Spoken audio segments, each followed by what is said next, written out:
রোজাদারের দোয়া আল্লাহ কখনো ফেরত দেয় না, কারণ রোজাদারের জন্য সমুদ্রের মাছ রোজাদারের জন্য দোয়া করে। সুবহানাল্লাহ। আল্লাহ নবী বলেন রোজাদারকে আল্লাহ তাআলা 5টা পুরস্কারে পুরস্কৃত করেন। কয়টা পুরস্কারে? 5টি পুরস্কারে রোজাদারকে আল্লাহ পুরস্কৃত করেন। এক নম্বরে রোজাদারের জন্য, রোজাদার ব্যক্তির জন্য আল্লাহ সারা বছর জান্নাতকে সুসজ্জিত করতে থাকেন, জান্নাতকে সাজাইতে থাকেন রোজাদার ব্যক্তির জন্য। সুবহানাল্লাহ। 2 নম্বর, রোজাদার ব্যক্তির জন্য মাছ সমুদ্রের ভিতরে, পিপিলিকা নিজ গর্তের ভিতরে ফেরেশতারা রোজাদারের জন্য ইফতার পর্যন্ত দোয়া করতে থাকে, রোজাদারের আমিনের সাথে আমিন আমিন বলতে থাকে। সুবহানাল্লাহ।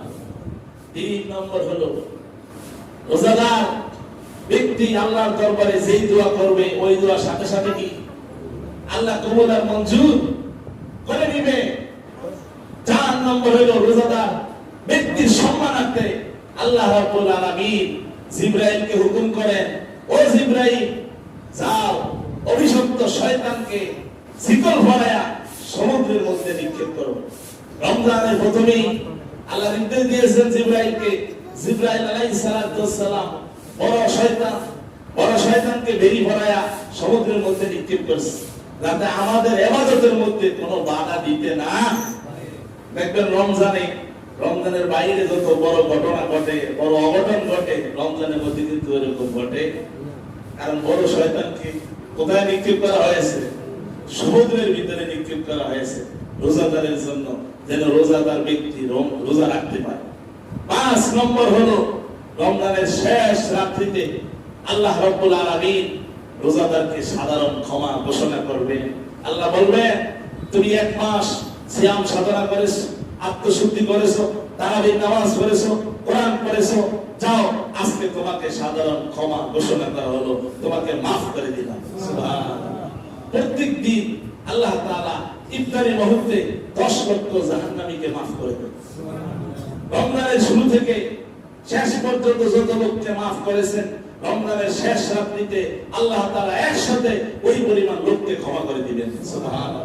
এইজন্য রমজানটা আমাদের জন্য গুনাহের মধ্যে অতিবাহিত না হয়, ইবাদত বندگির মাধ্যমে যেন রমজান মাসটা অতিবাহিত হয়। আল্লাহ নবী বলেন, সিয়ামু জান্নাতুন মা লাম তাখরিখা, রোজা হলো ছায়া স্বরূপ, ডাল স্বরূপ, যতক্ষণ পর্যন্ত তাকে ফিরে ফেলা না হয়।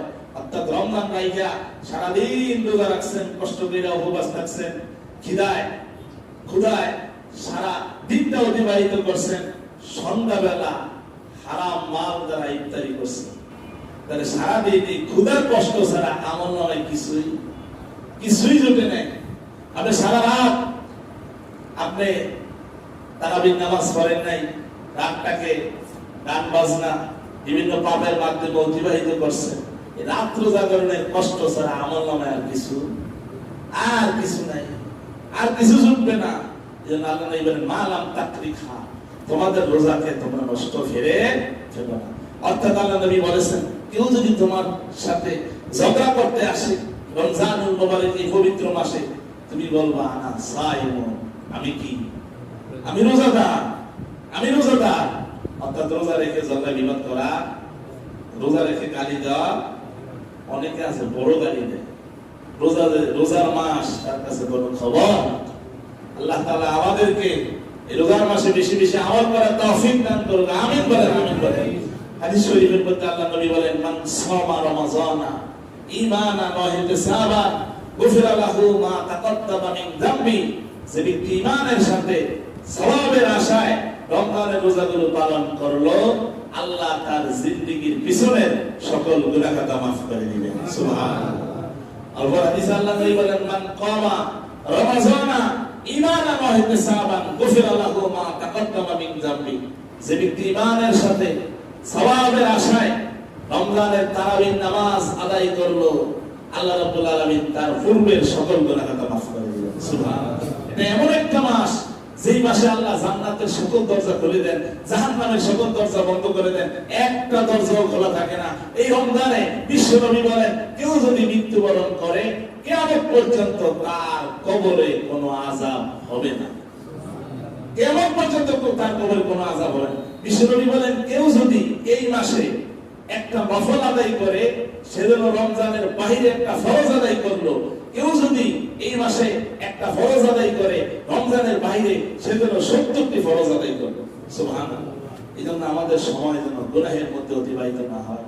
চার দোয়ানে বিভিন্ন আড্ডাখানায় অনেকে নামাজ পড়ে না, অনেক গল্প বলে চলে যায়, বাহিরের সময়টাকে বিভিন্ন গল্প গুজব বিভিন্ন আড্ডার মাধ্যমে অতিবাহিত করে।